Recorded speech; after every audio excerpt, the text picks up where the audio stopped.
Class fifth subject Hindi रिमझिम। इससे पहले एपिसोड में हमने पढ़ा था राख की रस्सी पाठ। आज हम आगे बढ़ रहे हैं दुनिया की छत। ये राख की रस्सी का ही एक हिस्सा है। उसमें हमने पढ़ा था तिब्बत के मंत्री के बारे में, और इसमें हम पढ़ेंगे तिब्बत के बारे में, वहाँ की रहन सहन खान पान के बारे में जानेंगे।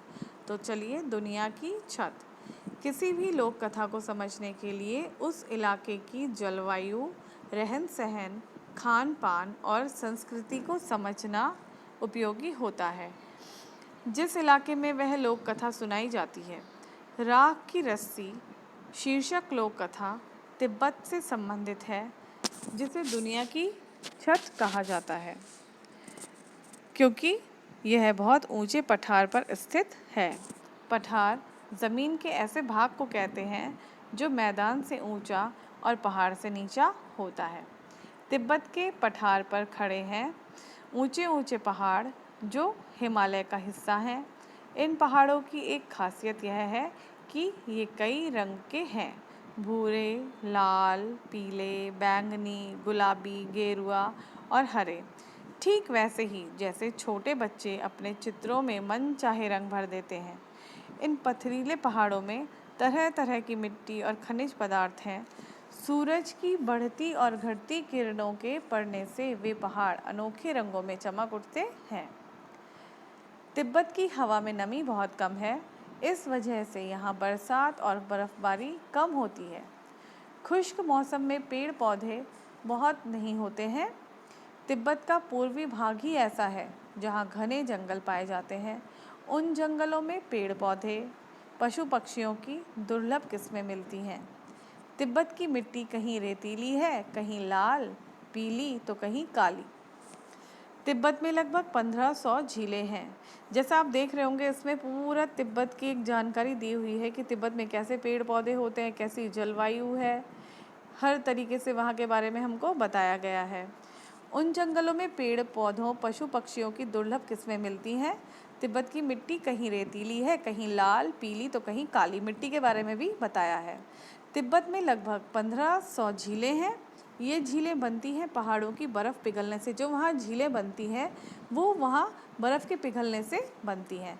इनमें मानसरोवर झील का बहुत नाम है। वहाँ की सबसे प्रसिद्ध जो झील है वो है मानसरोवर झील। यहीं से सांगपो यानी ब्रह्मपुत्र नदी निकलती है। इसी में से ही ब्रह्मपुत्र नदी निकलती है।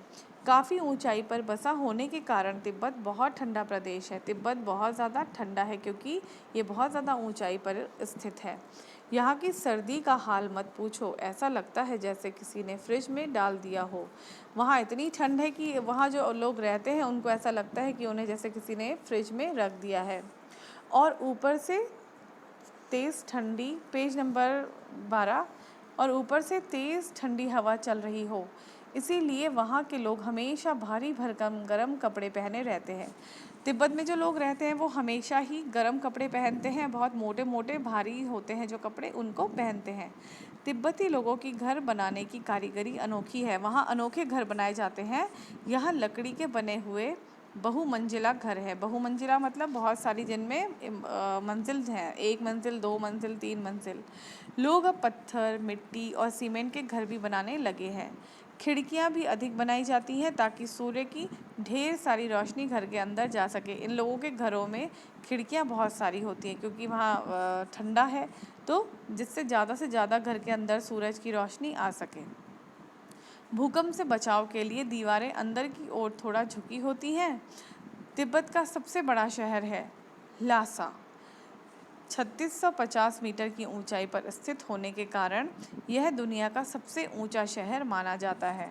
तिब्बत का सबसे बड़ा शहर जो है उसका नाम है ल्हासा। 3650 मीटर की ऊंचाई पर यह स्थित है।